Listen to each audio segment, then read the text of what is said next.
Bonjour, je suis Florence Martinez, directrice commerciale et adjointe de chez Youpies. Nous avons le plaisir aujourd'hui d'accueillir Krotoum Konaté, qui est nutrithérapeute spécialisée en médecine intégrative et microbiote intestinal.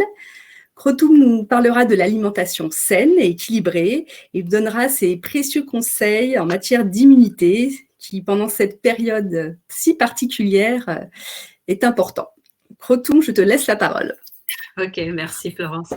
Bonjour à tous. Donc, comme l'a dit, je suis nutrithérapeute et consultante en alimentation bio. Très rapidement, pour résumer mon parcours, je suis biochimiste et agronome de formation.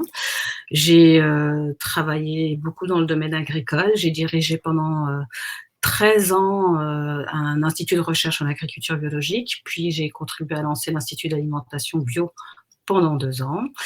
Et après, j'ai décidé donc d'évoluer dans ma carrière, de faire des choses qui avaient encore plus de sens. Et pourtant, ça avait du sens ce que je faisais, mais étant passionnée par l'alimentation, la santé, j'ai décidé de me former à la nutrithérapie. Et quelque part, je reviens à mes fondamentaux, puisque la nutrithérapie, ça s'applique sur les connaissances de la biochimie.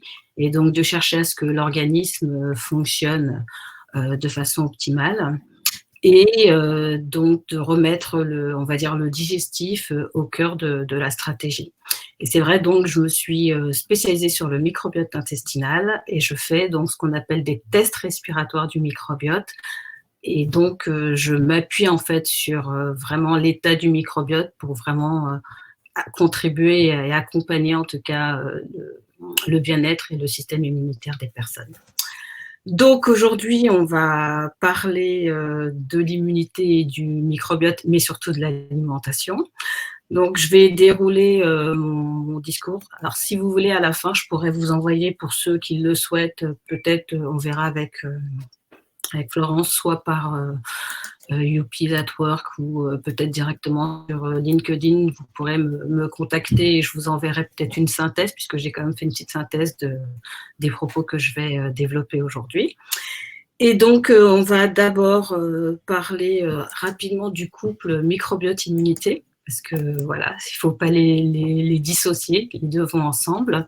Ensuite, justement, comment répondre aux besoins du corps par l'alimentation et donc soutenir notre microbiote et notre système immunitaire. Et après, les alliés complémentaires pour soutenir le système immunitaire. Est-ce que vous m'entendez tous bien? Je ne sais pas trop si... Moi, je t'entends très bien en tout cas. Bien. Très bien. Ben, on va y aller. Donc, ce qui est déjà important à comprendre, c'est dans ce fameux couple système immunitaire et microbiote, c'est que l'homme a vraiment coévolué avec les microbes. Et ça, il ne faut vraiment pas l'oublier. Le développement vraiment de l'espèce humaine, c'est vraiment fait, comme certains le disent, dans une soupe microbienne. On a des microbes en nous, sur nous, enfin vraiment partout. On est envahi.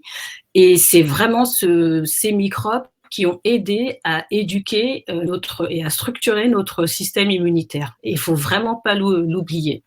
Alors pourquoi? Déjà, je ne sais pas si on entend de plus en plus parler du microbiote. Alors, quand on dit microbiote, en général, c'est des micro-organismes, donc, qui peuvent être des bactéries, des champignons, des virus, comme on entend beaucoup parler en ce moment, ou des archées. Et donc, ces micro-organismes, ils peuvent être en nous ou sur nous. On en a sur la peau, on en a dans le nez, au niveau des oreilles, les yeux, et on en a vraiment en nous. Donc, la partie où on en a le plus, c'est effectivement le système digestif, mais on en a aussi dans les poumons, aujourd'hui on le sait, au niveau de la flore vaginale, mais vraiment partout. Donc, le microbiote, quand on parle de microbiote, en général, on fait un raccourci, c'est surtout effectivement le microbiote intestinal qui lui-même héberge à plus de 90% les micro-organismes qui nous colonisent, qui sont vraiment en nous.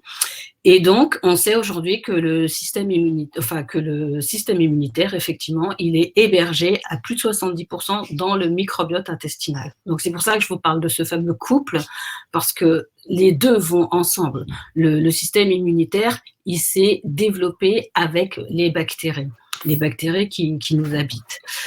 Petite parenthèse, si jamais il y a des questions, je ne sais pas, Florence, si tu me les remontes au fur et à mesure. Oui, via le chat, en fait, on te remontera les questions.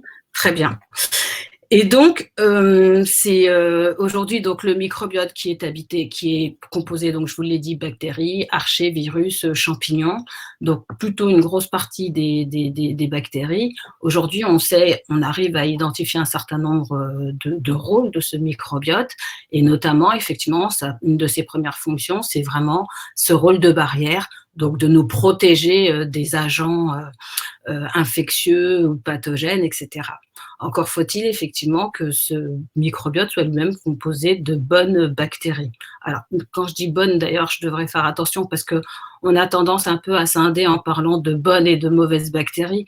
Finalement, effectivement, il peut y avoir quelques mauvaises bactéries, mais souvent, et ça c'est un élément qui est important à intégrer, c'est le déséquilibre qui est plutôt néfaste. C'est plus intéressant d'avoir une diversité de bactéries et en plus une richesse en quantité qu'elle soit hyper importante. Dès lors qu'on a la diversité et la richesse, la diversité donc et la richesse, là on parle d'un microbiote plutôt sain qui est fonctionnel. Donc il va aussi nous aider à digérer des aliments que nous ne savons pas digérer, notamment les fibres, et ça on reviendra dessus. Et c'est vraiment les bactéries qui les digèrent, ces fibres-là, et en contrepartie, elles fabriquent en plus on va dire des acides gras à chaîne courte qui ont des propriétés anti-inflammatoires et puis plein d'autres propriétés, et on se rend compte que ce sont vraiment des substances en plus qui voyagent, qui restent pas que dans le digestif, qui vont vraiment partout au niveau du corps et apportent des bienfaits énormes pour le bon fonctionnement du corps. On sait aussi que les bactéries vont pouvoir fabriquer certaines vitamines comme la vitamine B12, la K2, la B6, etc. Bien sûr, par l'alimentation, on a aussi un apport conséquent de vitamines, mais c'est vrai que les bactéries apportent aussi cette fonction-là. Il y a encore plein d'autres fonctions, et ce qu'on sait aujourd'hui, ce que dit la science, parce que l'idée n'est pas de parler que du microbiote, ce que dit la science, c'est que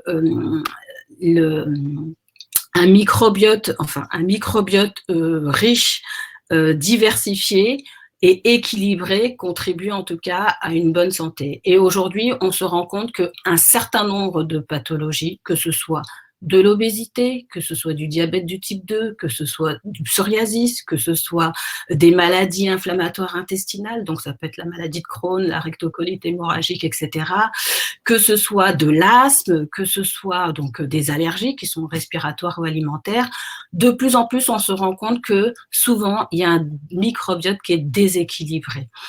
Donc, tout l'enjeu est d'avoir ce microbiote qui est le plus équilibré possible et de pouvoir le soutenir de manière à ce que notre système immunitaire fonctionne au mieux.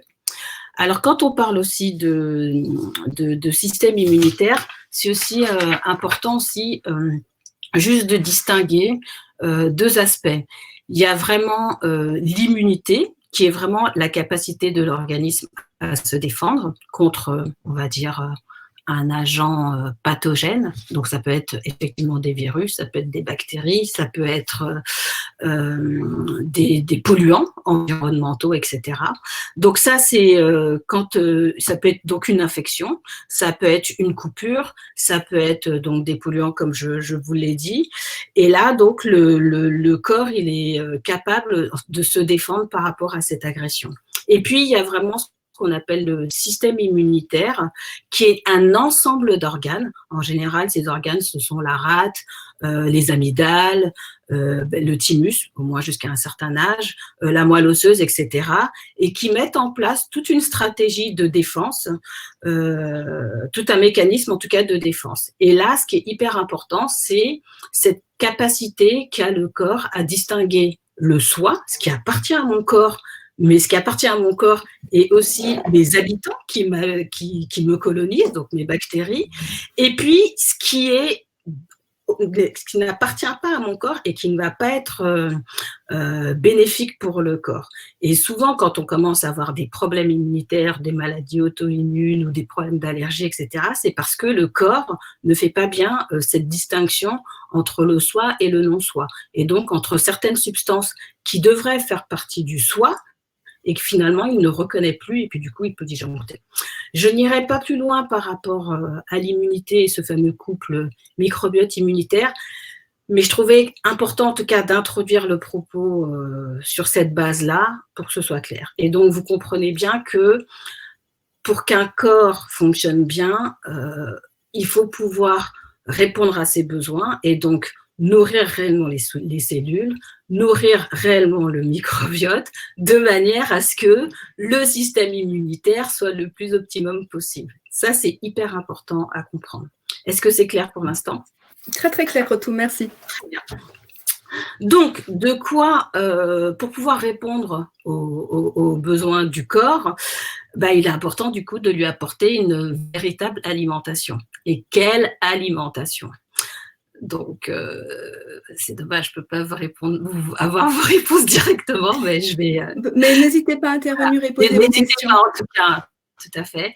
Donc, effectivement, ce qui va être important, d'accord. C'est vraiment une vraie alimentation. Et quand on parle de véritable alimentation, c'est manger de saison déjà, c'est manger des aliments bruts ou peu transformés. Je n'aime pas trop quand les gens ils disent ne mangez pas transformé. Ne pas manger transformé, ça ne veut rien dire puisque dès que je fais ne serait-ce qu'une salade ou que je fais une ratatouille, c'est de la transformation. Donc, bien sûr qu'on transforme les aliments. Après, ce qui est important de comprendre, c'est une simple transformation et une ultra-transformation. Des aliments ultra-transformés, ça, je pense que maintenant, vous commencez à entendre ce terme-là. C'est Anthony Fardet, chercheur nutritionniste, avec son livre « Halte aux aliments ultra-transformés » qui l'a mis en avant. Donc, ce sont vraiment des aliments qui sont tellement… dans le process, en tout cas, on a tellement transformé, on est allé très, très loin que finalement, parfois, on se retrouve avec des aliments qu'on peut dire comme étant des calories vides, c'est-à-dire que ça va vous apporter de l'énergie, du gras, etc. Mais d'un point de vue nutritionnel, il n'y aura peut-être plus de vitamines, plus de minéraux. Et finalement, en tout cas, c'est pas si bénéfique que ça. Donc, c'est important de faire la distinction entre des aliments ultra transformés. Si je donne un exemple d'un aliment ultra transformé, quand on prend des nuggets qui peuvent être achetés qui sont déjà tout faits, et quand on regarde la composition et qu'on voit qu'il y a de l'amidon, enfin que parfois même le premier ingrédient n'est pas, si c'est des nuggets de poulet et que ce n'est pas le poulet le premier ingrédient, on va se poser la question, on va se dire il y a quand même un loup. Quand on commence à voir qu'il y a après donc de l'amidon plus des additifs, donc pour pouvoir stabiliser le produit, là on est sur des procédés de transformation qui sont excessifs en fait, et du coup on parle d'ultra-transformation et ça n'a aucun intérêt. Donc on a Vera Krotoum qui nous dit alimentation vivante et manger cru. Alors alimentation vivante, oui, manger cru, oui, mais pas forcément pour tout le monde. La nature nous propose des aliments et on ne peut pas tous les manger crus. D'ailleurs, la cuisson, après il y a des différents modes de cuisson, mais la cuisson a permis justement à l'homme de développer son cerveau. Il y a eu un changement au niveau de la mâchoire, etc. Dès lors que l'homme a rencontré le feu, il s'est mis à cuire les aliments et donc à mieux consommer par exemple la viande, etc. Donc c'est vrai que bien sûr manger des fruits, manger des crudités, etc. c'est bien, mais manger tout cru, ça va pas être forcément bien pour tout le monde parce que parfois ça peut faire trop de fibres qui sont difficiles à digérer et il y a des gens d'ailleurs, moi je le vois beaucoup en tant que nutrithérapeute, comme j'accompagne beaucoup de gens qui ont des problèmes digestifs, ça ballonne énormément. Donc vivante, oui, dans le sens où on est sur des aliments les plus frais possibles, idéalement, voilà, c'est vrai que quand on achète en hypermarché, ça c'est quelque chose qu'on devrait avoir, qu'on nous dise la date, quand est-ce que cet aliment a été cueilli, ça serait déjà une bonne information, parce qu'on sait très bien que au bout de déjà quelques heures, on perd des nutriments, et alors quand on a des aliments qui sont là depuis une semaine et tout, vous imaginez bien la chute, en tout cas au niveau nutritionnel. Donc le plus frais possible, ça c'est certain, des modes de cuisson les plus douces possibles, donc soit à la vapeur, du mijoté, etc. On va éviter le barbecue à outrance ou la friture à outrance, de temps en temps pour se faire plaisir, pourquoi pas, mais si c'est tous les jours ce type d'alimentation, peut-être pas pour le barbecue, mais de la friture, il y a des gens qui mangent des aliments frits très fréquemment, ça dénature trop les aliments. Ce qui est aussi important, c'est de manger coloré. Vous n'avez pas besoin de vous dire est-ce que mes aliments sont riches en polyphénol, en antioxydants, en ci, etc.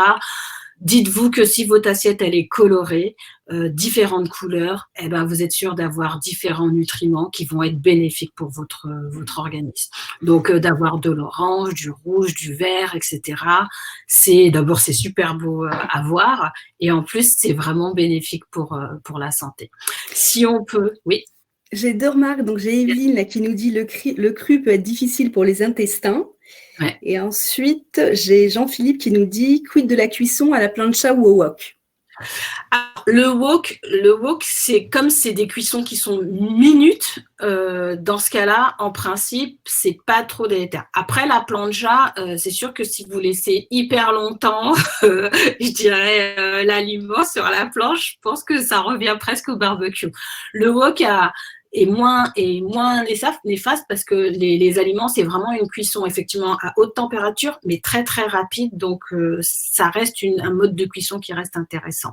Et pour le cru, donc j'ai déjà dit qu'effectivement ça peut être difficile pour la digestion. Ensuite, je disais donc si c'est possible, le moins de pesticides possible. Voilà, parce qu'aujourd'hui on sait que des pesticides sont des perturbateurs endocriniens. Il y a l'effet cocktail des pesticides, donc qui créent quand même un dérèglement aussi bien au niveau du métabolisme que de l'immunité. Donc voilà, quand on peut, c'est consommer bio, ou quand vous connaissez des agriculteurs, ou si vous savez en tout cas comment les produits ont été produits, entre guillemets, voilà, ça reste des composantes non négligeables à intégrer. Sachant qu'en plus, aujourd'hui, on sait que les pesticides, les résidus de pesticides, quand le corps, en fait, parce que le microbiote peut nous aider à éliminer, on parle de xénobiotiques, donc à éliminer ces substances-là, et donc on évacue après par les urines ou par les selles, mais parfois il y en a un peu trop, et dans ce cas-là, le corps, ce qu'il fait, c'est qu'il encapsule ces résidus-là dans des cellules graisseuses, et puis voilà, il stocke. Donc il y a des gens d'ailleurs parfois qui mangent bien, et qui disent, je ne comprends pas, je mange sainement et tout, mais je prends du poids. Parfois, la qualité de l'aliment peut aussi jouer. Donc ça aussi, c'est un paramètre qu'il faut tenir compte, quoi. On a Catherine qui nous dit aussi plutôt huile d'olive, qui nous pose la question. Oui, alors je viendrai sur les types des aliments, mais l'huile d'olive est un incontournable. Déjà, je peux déjà répondre ça, mais je reviendrai sur les huiles tout à l'heure. Donc, manger coloré, si possible, sans résidus de pesticides, etc. Donc, tout ça, je l'ai précisé, de saison et brut, etc. Donc, après, effectivement, ce qui est intéressant aussi, c'est d'avoir une alimentation où vous allez plutôt, parce qu'il faut être conscient, on mange quand même beaucoup. On a tendance aujourd'hui, on meurt pas de faim. Donc, on mange trop, on ne bouge pas assez en plus. Donc, du coup, on mange beaucoup plus que ce dont notre corps a réellement besoin. Donc, déjà, ce serait bien de réduire un peu les proportions. Je reviendrai éventuellement dessus si on veut parler après du jeûne intermittent. Mais déjà, d'avoir aussi une alimentation qui est peut-être moins riche en protéines animales, parce qu'on a un peu trop tendance à manger trop de viande. Donc, idéalement, et ça c'est un repère qui est intéressant, c'est si vous pouvez avoir une alimentation qui est à 80% plutôt végétale. quand je dis végétal, ça ne veut pas dire que des épinards ou que des haricots verts, hein. C'est des végétaux, donc là-dedans, mais aussi des glucides, donc des féculents, etc., des fruits, des légumes. Et puis juste 20% de protéines animales. Ça, en fait, ça suffit parce que des protéines, on peut aussi en avoir par les végétaux. Alors, ce qui est important, quand on veut avoir une alimentation, quand on est sur une alimentation végétarienne pure, c'est d'avoir des légumineuses et des céréales plutôt brutes dans le même plat au même moment à consommer. Et là, vous êtes sûr d'avoir tous les acides aminés pour pouvoir manger, avoir un apport protéique en tout cas suffisant. Après, il y a quelques exceptions comme le quinoa, je crois l'amarante, qui sont des végétaux qui contiennent suffisamment tous les acides aminés. En fait, on dit qu'ils ne sont pas limitants en un type d'acide aminé. Et donc là, c'est vrai que ça fait déjà un plat complet en protéines. D'avoir une alimentation plutôt type flexitarienne. Quand on dit je suis aujourd'hui flexitarien, c'est effectivement on est dans une démarche de réduire nos protéines animales et donc d'avoir par exemple 3 fois par semaine une alimentation qui est plutôt végétale, sans protéines animales, et puis bon, les autres jours où vous pouvez avoir de la viande, du poisson, etc.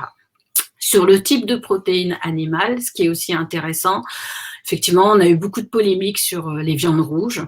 La viande rouge en soi, elle n'est pas mauvaise, c'est plutôt les charcuteries qui, en excès, parce que c'est toujours ça qu'il faut avoir en tête, ce sont les excès qui sont plutôt délétères. Si vous mangez de tout de manière équilibrée, diversifiée, etc., ce sera jamais délétère. Mais si quelqu'un qui mange tout le temps de la charcuterie, ça peut être moins sain pour la santé parce qu'ils sont plutôt riches en certaines graisses qui sont saturées, qui peuvent boucher les artères, etc. Et puis en plus, la viande rouge, type charcuterie, de manière régulière, ça peut aussi être pro-inflammatoire. Donc, de varier vos protéines animales, donc d'avoir de la volaille, du poisson, ça peut être aussi de la viande rouge, bien sûr, de temps en temps. Les poissons, c'est intéressant, les petits poissons gras, sardines, maquereaux, harengs, voilà, ça, ce sont des petits poissons qui sont moins accumulateurs de métaux lourds, contrairement au thon, qui est effectivement aussi un poisson gras, mais qui sera plus gros, c'est un prédateur. Le saumon reste un bon compromis. De les cuire plutôt à la vapeur, c'est aussi hyper intéressant. L'avantage de ces petits poissons gras, c'est qu'en plus, ils sont riches en ces fameux oméga 3 qui sont qui sont pas pro, au contraire, qui sont anti-inflammatoires, qui sont hyper intéressants donc pour la peau, pour le cerveau, donc pour nos membranes, etc. et qui calment un peu le feu qui peut avoir au niveau un peu partout dans l'organisme. Par exemple, quand je dis le feu, quand je fais des tendinites, quand j'ai des douleurs d'arthrose, etc. Si j'ai des poussées de boutons, tout ça, ça peut être considéré comme quelque chose d'explosif et un peu le feu dans le corps. Et les aliments riches en oméga 3 calment l'inflammation. Si on va sur les huiles, dans les huiles, justement, l'huile d'olive est une huile hyper équilibrée qui est riche en oméga 9, etc. Pour cuisiner tous les jours, je trouve ça c'est un bon compromis, c'est super. Après, on a quand même des huiles qui sont riches en oméga 3 que les gens ne pensent pas souvent à consommer. Ce sont justement, il y a l'huile de colza, il y a l'huile de lin. Voilà, toutes ces huiles-là, elles sont intéressantes parce qu'elles vont beaucoup plus riche en oméga 3. Et ce qui se passe en fait souvent, c'est qu'on a une alimentation qui est dite pro-inflammatoire. On a trop d'oméga 6 et pas assez d'oméga 3. Les oméga 6 sont hyper intéressants pour le système d'inflammation, pour le mécanisme de défense et donc aussi pour notre système immunitaire. Mais quand on en a trop et qu'en plus on a un mode de vie qui est plutôt inflammatoire parce que on dort peut-être pas assez, on mange beaucoup, on fait pas beaucoup de sport, on est stressé, etc. Tout ça contribue à augmenter cette bulle inflammatoire. Et les oméga 6, on en a beaucoup aussi parce qu'il y en a beaucoup dans certains types de viande, dans les céréales, et dans l'alimentation que l'on mange assez souvent. Il y a plus d'oméga 6 que d'oméga 3, et donc c'est plus pro-inflammatoire. Et si on a une carence en oméga 3, on n'arrive pas à basculer. Et le bon rapport entre les 6 et les 3, c'est 4 oméga-6 pour 1 oméga-3. Donc, souvent, ce qui est intéressant, c'est de rajouter, par exemple, je prends de l'huile de lin que je mets, par exemple, avec ma banane le matin, que j'écrase et tout, pour avoir un apport d'oméga-3. Ou alors, il y a des marques d'huile, en tout cas, vous pouvez voir, il y a Olonage et plein d'autres marques qui proposent le bon équilibre en oméga-3 pour pouvoir équilibrer. Le gras ne veut pas dire que ça va faire grossir. Parenthèse d'ailleurs. Oui, une question. On a Cécile qui nous demande le quid du saumon cru à la nette, est-ce que c'est bien? Ouais. S'il est cru et qu'elle est marinée avec du citron, par exemple? Alors, j'attends la réponse. Oui. A priori, ce qui est, en général, tout ce qui est des ceviches, tout ça, c'est super. C'est génial. C'est une espèce de cuisson qui est douce. C'est génial, tout à fait. Et si c'est pas du tout cuit? Ah ben, si elle y arrive, très bien. Moi, j'ai un peu de mal. Non, mais avec notamment l'alimentation japonaise, c'est le cas. Tout à fait. Moi, c'est vrai que de mal. Et donc, tout ce qui est sushi, tout ça reste c'est intéressant, effectivement. Et donc, après, j'étais sur les oméga-3 qu'on peut aussi trouver donc, dans les noix, dans les amandes, etc., qui sont aussi intéressantes à consommer. Et là encore, c'est pas parce que ça semble être du gras que c'est pas bon pour la santé. Le gras, ça fait partie de la vie. Le gras, c'est hyper important pour notre immunité, pour notre peau, pour que le métabolisme puisse bien fonctionner. C'est après de distinguer le gras qui peut être un peu plus délétère quand il est consommé en excès par rapport à du gras, les oméga-3 par exemple. Voilà, c'est intéressant. Mais de manger que des aliments que en oméga-3 peut aussi être problématique. Donc, je ne sais pas si vous comprenez le raisonnement, c'est toujours la diversité qui est importante. C'est le fait de changer, d'alterner. Ce n'est pas de rester sur... C'est pas parce qu'un aliment va être catalogué comme étant bon qu'il faut manger après que celui-ci, que celui-ci, que celui-ci. Parce que ça contribue à perdre de la diversité et de la richesse au niveau de notre microbiote intestinal. Donc, je diversifie mes huiles, je diversifie mes légumes, je diversifie mes féculents, je diversifie aussi mes protéines animales, etc. Et dans les... Oui, il y a une autre question. Pardon. On a 2 questions. On a Kumba qui nous dit, faut-il forcément acheter ces huiles bio? Je te laisse répondre et puis je te dirai l'autre après. Ouais. Alors, c'est préférable. Alors, c'est vrai que j'ai oublié de préciser, mais dans les huiles, ce qui est intéressant, c'est première pression à froid et idéalement, enfin moi je trouve bio. Dès lors que souvent on est dans la première pression à froid, en fait souvent après on est dans des offres bio. Maintenant, si vous n'en trouvez des pas bio et que parce que vous savez que dans la filière il y a peu de pesticides, etc., ça va très bien. Alors pourquoi première pression à froid? Ce qui se passe souvent, c'est dans les huiles que l'on peut trouver très souvent de manière en abondance. D'ailleurs, souvent, qui peuvent se retrouver, alors peut-être c'est moins, mais si une huile, pour moi, quand elle est dans un flacon, dans un récipient qui est en plastique et qu'il est transparent, je me dis qu'il y a déjà un loup. Parce qu'une huile, ça reste très fragile.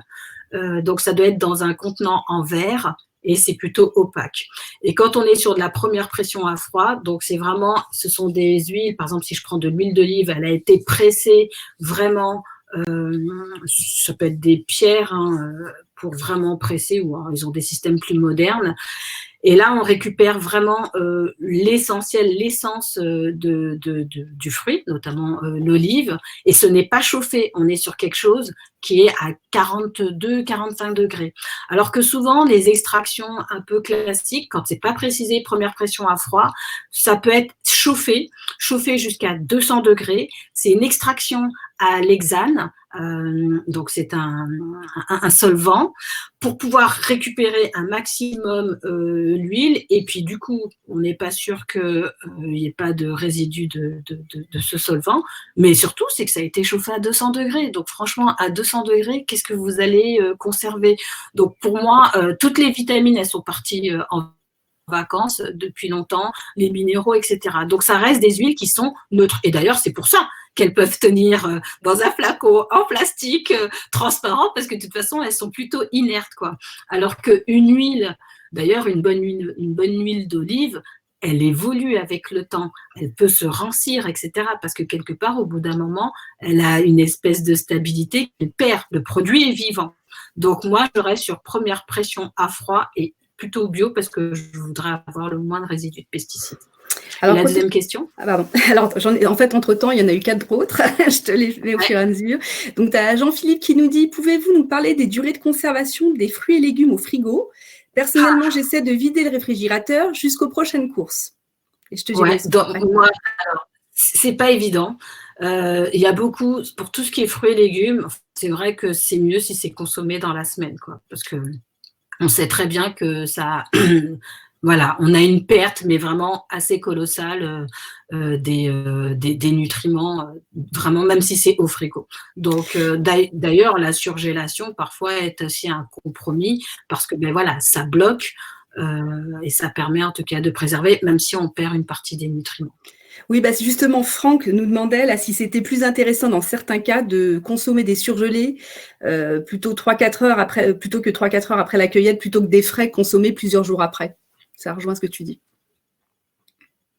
Mais voilà, après chacun fait avec. Oh, alors j'ai cru que j'étais partie.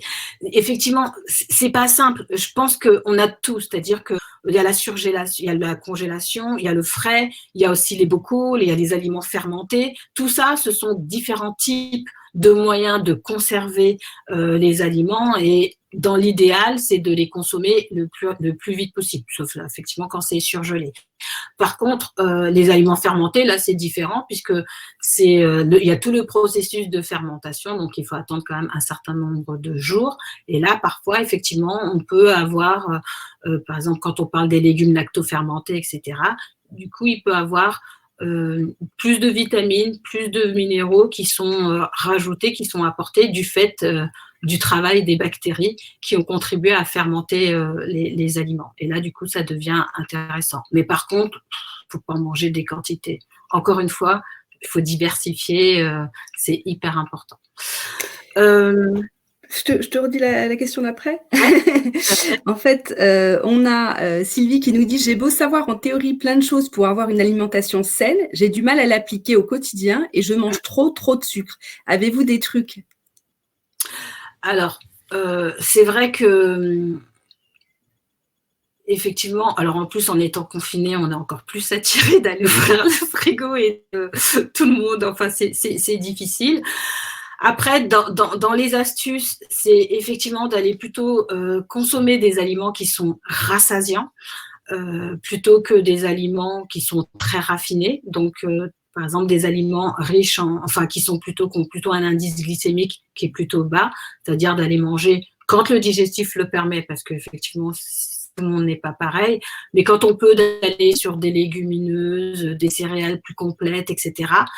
Et puis un peu de protéines, parce que des protéines animales, hein, donc de manger de la sardine, des petits poissons gras ou un morceau de fromage, etc. Parce que quand même, il faut se rassasier.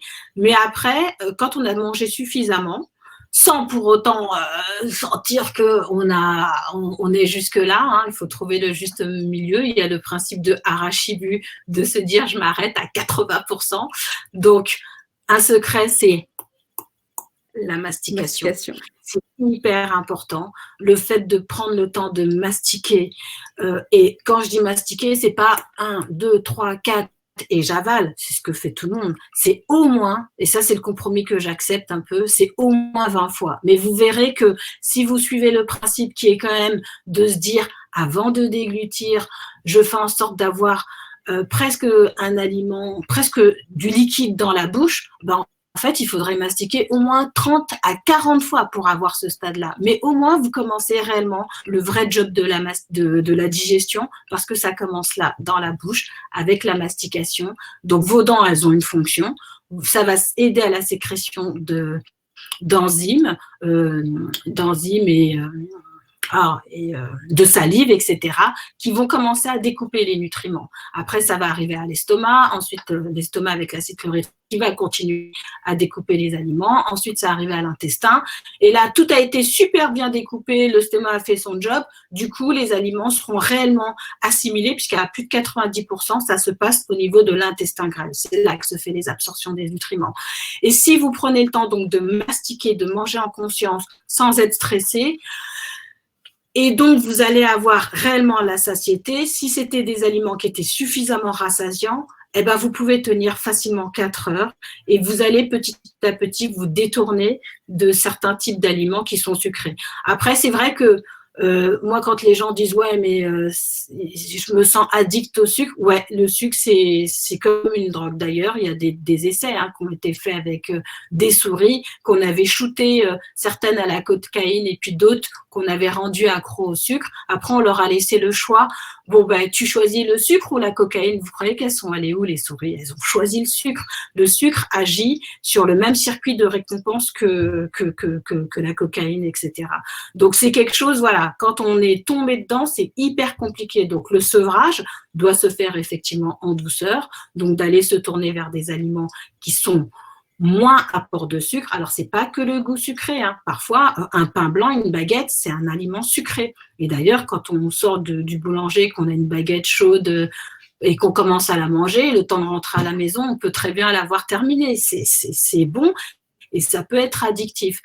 Donc voilà, c'est de prendre le temps de mastiquer, d'aller sur d'autres types d'aliments plus complets, plus rassasiants, et petit à petit, on arrive à se détourner des aliments un peu plus sucrés. Parce que c'est vrai que les bactéries, en plus, celles qui ont goûté au sucre, en plus, elles-mêmes, elles communiquent avec le cerveau pour dire « j'en veux encore ». Donc c'est vrai que c'est un peu vicieux. Alors, on a plein de questions. Donc là, on a quid de l'huile vierge de coco bio. Est-ce vraiment très mauvais pour la santé à petite dose? Et alors, j'adore la question. Est-ce vraiment… Non, alors, moi, l'huile de coco, je n'ai rien contre. Encore une fois, les huiles, vous les diversifiez. Dès lors que je fais de l'huile d'olive, de l'huile de noix, de l'huile de coco, etc., si je suis pas sur la même, il n'y a que l'huile d'olive qu'on peut avoir, je trouve, assez fréquemment. Après, les autres, vous les diversifiez.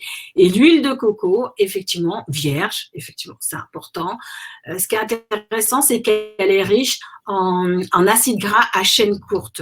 Et ces acides gras, ce sont d'ailleurs ces mêmes types d'acides gras que font nos bactéries du système digestif, de microbiote. Quand elles digèrent les fibres, elles fabriquent des acides gras à chaîne courte qui ont des propriétés anti-inflammatoires. Et l'huile de coco apporte aussi ces fameux acides gras à chaîne courte. Donc, c'est plutôt intéressant et c'est vrai que c'est pour ça que d'ailleurs, quand on regarde sur les réseaux sociaux, énormément de personnes mettent en avant les vertus de l'huile de coco parce que justement, elle apporte ces fameux acides gras à chaîne courte.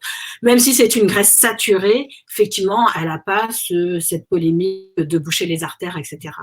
Après, en plus, ce qui est intéressant, c'est que c'est une huile qui tient à une certaine température. Donc, pour faire revenir des viandes, des trucs comme ça, des légumes, etc., c'est vrai qu'elle est très stable. Donc, moi, je ne suis pas contre. On a encore « J'essaie de réaliser mes pâtisseries par Myriam moi-même. Vaut-il mieux arrêter tout court ?» Tu veux que je répète? Non, c'est bien de manger. Moi, je fais des pâtisseries. Non, attendez. Attendez, la bouffe, c'est un plaisir. Et manger de temps en temps des pâtisseries, d'abord, il faut kiffer, excusez-moi du terme, mais il faut kiffer de les faire. Et il faut kiffer, après, il faut vraiment les savourer, mais vraiment avec plaisir, quoi. Maintenant, si c'est tous les jours des pâtisseries, ça va être un problème. Si c'est 1, voire 2 fois par semaine… et que derrière, parce que voilà, vous êtes quand même en mouvement, vous n'êtes pas trop stressé, vous mangez beaucoup de légumes, etc. Franchement, non.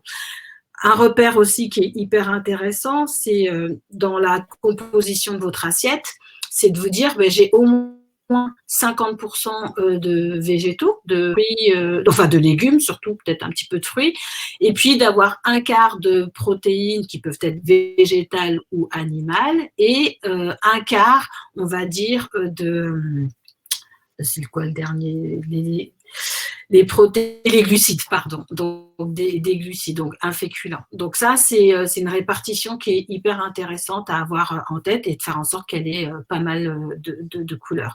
Et un autre repère qui est intéressant aussi, que dit la science d'ailleurs, c'est d'avoir à peu près de consommer 25 fruits et légumes par semaine, plutôt que 5 fruits et légumes par jour. 25 fruits et légumes différents, c'est ça qui est important, par semaine. Là, vous êtes sûr d'avoir une alimentation qui prend soin du microbiote. Moi, je dirais plutôt avec un bon 3/4 vraiment de végétaux, enfin de légumes, et un quart de fruits. On a Nadia aussi qui nous demande ce que tu penses du sucre de fleur de coco. Alors, le sucre de fleur coco, les gens l'utilisent notamment parce qu'il fait moins monter on va dire le taux de sucre dans le sang, donc l'insuline, et effectivement, ça reste un sucre qui est hyper intéressant, surtout pour les diabétiques. Après, franchement, c'est un sucre qui coûte une fortune. Moi, sincèrement, du sucre reste quand même malgré tout un sucre, même si c'est le sucre de la fleur de coco, si on en consomme trop, ça va quand même être polémique à un moment parce que au niveau du foie, etc., ça peut en tout cas le fatiguer. Quand tout va bien... Sucre de raisin aussi? Ouais, mais tout ça, c'est du fructose après. Donc le fructose, en fait, parce que pendant longtemps aussi, on s'est dit, non, mais c'est pas du sucre glucose, ça va être un sucre de fruits, donc c'est moins mauvais. Mais je prends une pomme. Quand je mange une pomme, elle a une teneur en sucre, du fructose, une certaine quantité, même si elle est sucrée, elle m'a apporté une quantité de sucre, mais c'était limité. Si je fais une compote de pommes, juste je coupe ma pomme et j'en fais une simple compote, je rajoute pas de sucre, ok, j'ai perdu mes fibres, mais mon aliment reste intéressant. Maintenant, j'extrais ce sucre-là de la pomme et que donc je récupère du fructose et je me dis, ben, c'est un sucre qui est sain parce que c'est un sucre qui vient d'une pomme. Franchement, si j'en prends 1, 2, 3 cuillères et comme ça a beau être le sucre d'une pomme, ça peut être délétère. Donc, en quantité énorme, c'est pas si intéressant que ça. Et d'ailleurs, vous imaginez la quantité de pommes qu'il faudrait pour faire l'équivalent d'une cuillère à soupe de fructose, quoi, parce que c'est peut-être pas de pommes. Donc, juste pour finir avec le sucre, moi, je préfère, quand tout va bien, un sucre qui est intéressant, c'est le sucre complet, par exemple, type Rapadura, etc., qui est un sucre, bien sûr, qui est sucré, mais en plus, il contient des vitamines, des minéraux, etc. C'est un sucre qui n'est pas raffiné. On a Evelyne aussi qui nous demande quel conseil tu donnerais pour une personne qui a été touchée par le Covid-19 ? Alors, déjà, le repos, ce qui est hyper intéressant. Après, j'ai pas envie de rentrer là dans la démarche complément alimentaire, etc. Donc, c'est vraiment, je vais apporter que des conseils qui restent alimentaires. C'est de manger le plus végétal possible, un peu de protéines animales, et effectivement qu'elle puisse beaucoup de couleurs dans son assiette et tout, donc c'est peut-être pas elle qui va cuisiner, mais pour la personne qui, si elle est entourée, en tout cas, vraiment qu'elle fasse des assiettes qui soient hyper gaies, entre guillemets, d'utiliser les bonnes huiles, donc notamment, là, je prendrais par exemple l'huile de lin, quand je prendrais vraiment le matin pour vraiment augmenter les oméga 3. Si je devais donner un conseil quand même d'un complément alimentaire, c'est la vitamine D, parce que pour moi, c'est un incontournable. Aujourd'hui, en plus là, aujourd'hui, je vois, il pleut. On sort pas assez. On est confiné, donc on est encore moins dehors, on fabrique encore moins de vitamine D, et c'est une vitamine qu'on sait fabriquer, mais souvent, moi je le vois bien quand avec les personnes que j'accompagne, puisque je fais faire beaucoup de bilans biologiques, tout le monde pratiquement est carencé en vitamine D. Et c'est la vitamine vraiment du système immunitaire. Donc, pour une personne qui aura eu un Covid, du coup, de prendre de l'huile de foie de morue, ou en tout cas du foie de morue si elle aime, etc., des petits poissons gras, tout ça, c'est hyper intéressant. Là, en ce moment, on a des fruits rouges, des fraises, j'ai oublié l'autre fruit. J'en prends tous les matins. Des groseilles, non, voilà, des groseilles, etc. Voilà, de se faire un shoot, en tout cas, de ce type de fruits-là, c'est hyper important. Et puis, pas aller vers une alimentation grasse, vraiment vraiment plutôt sur des cuissons. Oui, les framboises, nous dit Evelyne, c'est pareil, ça fait partie des fruits à teneur. Qui ont des teneurs hyper riches, ouais, tout à fait. Alors, on a plein de questions encore sur le sucre. Donc, comme il y en a plusieurs, je vais te les dire en même temps. Donc, on a Roselyne là, qui nous interroge sur la du sacralose. Et puis, Vera qui nous parle du sirop d'agave, dont l'indice glycémique est bas et le pouvoir sucrant important. Donc, effectivement, pas mal de questions sur le sucre. Et le sirop d'agave, dit Roselyne. Ouais, bah alors, on va résumer, hein. Tous ces sucres-là, en soi, pour tous, on leur a donné, on leur a vanté certains mérites parce que justement, ils pouvaient moins faire monter le taux de sucre dans le sang et notamment donc l'insuline et pour éviter cette insulino-résistance et donc pour des personnes diabétiques, etc. En petite quantité, pourquoi pas.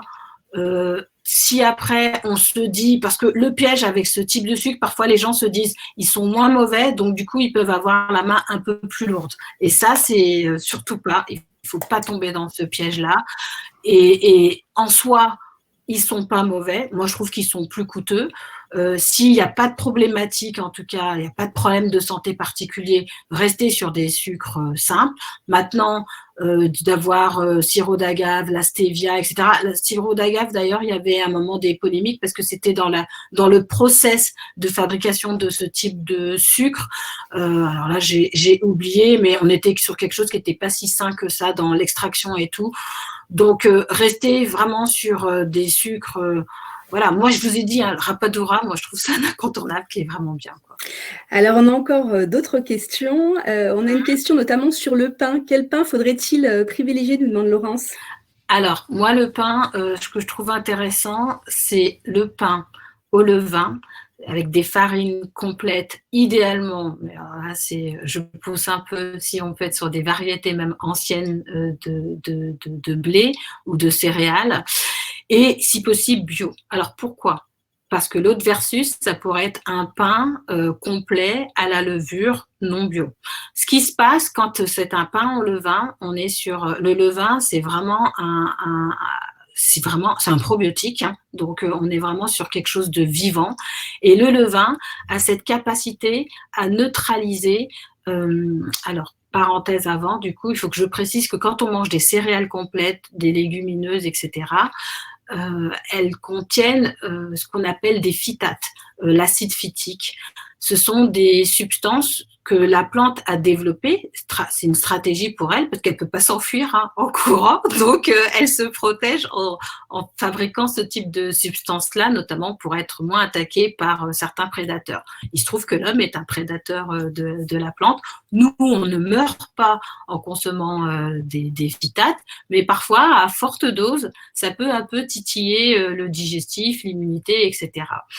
Donc, par exemple, un exemple très simple, quand on a des haricots rouges, des haricots blancs et tout, vous les faites tremper et ça permet d'éliminer une partie des phytates. Et après, la cuisson élimine vraiment les phytates. Et c'est pour ça que c'est important, d'ailleurs, de bien cuire des haricots rouges, etc. On ne les mange pas al dente. Ça, c'était la parenthèse. Donc, du coup, quand j'ai une céréale complète, puisqu'elle est intéressante, les nutriments, tout ça sont vraiment dans les fibres, dans le son, etc. Par contre, ça contient aussi des phytates. Et donc, ces phytates-là, ils sont capables de neutraliser le calcium, le magnésium, etc., qui étaient aussi présents dans l'aliment. La bonne nouvelle, c'est que le levain, il est capable de neutraliser les phytates et du coup de rendre disponible le calcium, le magnésium, etc. Donc, un pain au levain, aux farines complètes, reste plus intéressant qu'un pain complet à la levure, puisque la levure ne sait pas neutraliser les phytates. C'est un peu technique, mais c'est quand même hyper intéressant. Après, moi, j'aime bien les pains avec des farines anciennes, comme le petit épeautre. Alors, le grand épeautre n'est pas une farine ancienne, hein, c'est une farine qui est plutôt moderne, mais c'est vrai que ça reste une céréale qui reste assez digeste.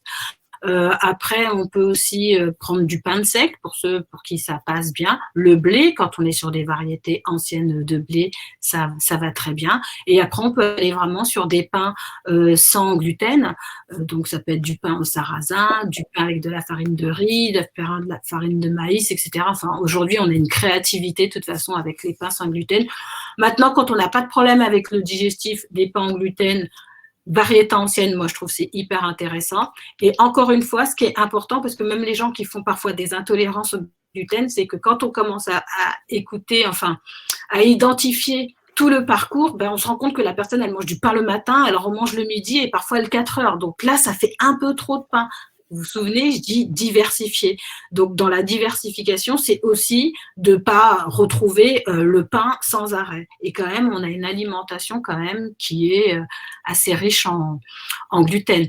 Ou alors, le fait d'avoir quelqu'un qui mange le midi, c'est classique, des pâtes, et puis qui prend du pain, ben, c'est quand même un shoot de gluten. Et c'est ça qui est un peu polémique et qui fait qu'il peut avoir des intolérances. Alors, juste, je vois que le temps avance et qu'on a même un peu dépassé. Donc, on avait une question aussi. Oula, attendez, parce que j'ai mon écran qui sert. On avait une question sur l'alcool de la part de Jean-Philippe, savoir quel vin privilégier, si plutôt le vin blanc, le vin rouge, ou est-ce qu'il faut éviter les alcools forts, la bière. Je vais être mauvaise parce que moi, je ne bois pas d'alcool. Donc, alors, ce que je sais, et là, je vais rester vraiment sur un vin rouge va être mieux qu'un vin blanc, ce qui est certain, ça va être moins sucré, etc. On va retrouver justement des polyphénols, etc. dans le vin rouge. Après, si on regarde sur les parties santé, idéalement, c'est si on est allé à plus de, je sais plus si je vais dire une bêtise, je sais plus si c'était par semaine ou par jour, mais je crois que c'était genre si on dépassait 2 verres par semaine, et ben déjà voilà, c'est et quand non, c'est bien 2 verres par semaine parce que quand je dis ça, on me dit non mais tu plaisantes, 2 verres, c'est rien. Ben voilà, on sait faire des amis, Krotoum. Moi je bois pas et j'assume. Et quand je dirigeais l'institut de recherche en bio, on organisait des journées techniques en viticulture bio. Et ben je me mettais du jus de raisin pour qu'on me foute la paix. Donc non mais je sais bien. Mais voilà, c'est après voilà, on est dans un pays où le vin, il y a une tradition, etc. C'est après fonction de chacun. Il y a des gens qui vont très bien supporter, d'autres non. Voilà, le vin rouge, on a de plus en plus de publications scientifiques qui montrent ses bienfaits. Maintenant, de ne pas consommer de l'alcool aussi, c'est très bien. Mais je ne peux vraiment pas en dire plus parce que je ne suis vraiment pas une pro vin. Je ne connais mais vraiment pas, quoi. D'accord. Est-ce qu'on a aussi une question sur le fromage? C'est vrai que c'est Myriam qui nous pose cette question. Parce que alors, et après, on aura une dernière question et on arrêtera là parce qu'il est 12h51. Et puis du coup, je donnerai 3 autres éléments puisque je voulais dire. Et puis donc les fromages, c'est important. Alors là aussi, on a eu beaucoup de polémiques avec fromage ou les produits laitiers qu'on peut résumer, qui sont aussi décriés. Donc c'est vrai que quand on nous dit les produits laitiers, c'est bien pour le calcium, donc de vraiment consommer. On peut avoir des apports de calcium autres que par les produits laitiers, donc ça c'est certain. Moi, je trouve que quand on est sur des fromages qui sont au lait cru, et en plus quand on est sur des fromages affinés du type comté, roquefort, etc., qui sont vieux, du coup, eux contiennent moins, voire quasiment lactose. Ils sont riches effectivement en calcium, mais surtout ils sont riches, et c'est ça qui m'intéresse, en probiotiques, en bactéries qui vont être hyper intéressantes aussi pour notre microbiote. Donc voilà, encore une fois, le fromage c'est intéressant. De manger trop de fromage, ça dépend des personnes. Ça peut être pro-inflammatoire pour certaines personnes, des personnes qui font beaucoup de rhume, de l'asthme, etc. En général, on dit on se calme un peu avec le fromage, et tout est sur la qualité aussi du fromage. Donc plutôt lait cru ou des yaourts au lait cru. Moi, je les trouve plus intéressants, affinés. Après, c'est vrai que de manger, parce que là, on va me dire, oui, mais fromage de chèvre, brebis et tout. Oui, bien sûr, encore une fois, diversifier. Ne mangez pas tout le temps le même type de fromage et ne mangez pas du fromage forcément tous les jours. Et enfin, les derniers 3 points que je voulais donner avant de conclure, parce qu'il y a aussi les alliés du système immunitaire. Donc, il y a le sommeil. Donc, c'est hyper important de dormir. Donc, dormir au moins, enfin, on sait qu'aujourd'hui, que si on dort autour de 6 heures ou moins de 6 heures, ça a un impact en tout cas sur le système immunitaire, notre système de défense. On peut être plus addict au sucre, on peut être plus stressé, etc. Donc ça, c'est hyper important. Il y a le fait de respirer, de s'aérer, parce qu'en fait, surtout, on est quand même beaucoup en apnée. Les gens ne respirent pas assez. Et d'ailleurs, c'est bien de se forcer à faire des exercices de respiration. Moi, j'aime bien, je préconise souvent, en tout cas à mes clients, la cohérence cardiaque. Donc, qui est un exercice très simple, d'inspirer 5 secondes et j'expire 5 secondes.